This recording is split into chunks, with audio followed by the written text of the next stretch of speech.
The horrible and tragic death of the crew of the USS Huron led to massive improvements to the U.S. life-saving service.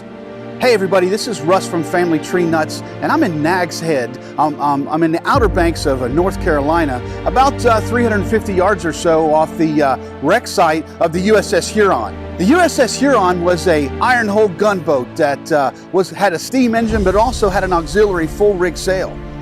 This is a time when the U.S. Navy was transitioning to steam power vice sail power. She was built between 1873 and 1875 in the Philadelphia Naval Yard, and she arrived for duty in Norfolk, Virginia, but it was immediately sent out for a 2-year duty in the Gulf of Mexico and the Caribbean. She hit ports in Port Royal, Key West, Veracruz, just to name a few. Seems like a pretty good duty to me.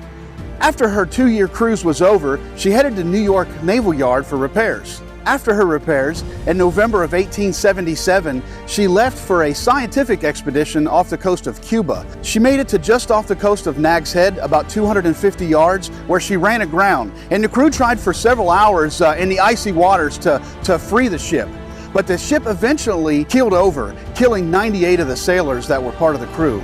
83 of the 98 sailors on the ship actually were recovered and are buried today in the U.S. Naval Academy in Annapolis, Maryland.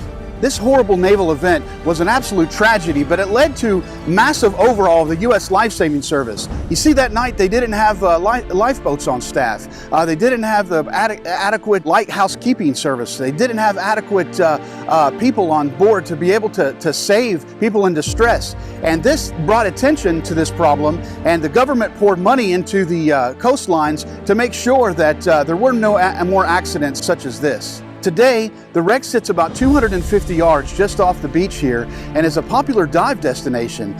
So you can even go and dive the wreck here. I think it's something that I might do myself. But anyway, I wanted to bring you to this historic location, the horrible tragedy and the sinking of the USS Huron and what it led to the changing of the U.S. life-saving service and probably saved lives for all times to come. And hey, remember, Family Tree Nuts, let our nuts find the nuts in your family tree.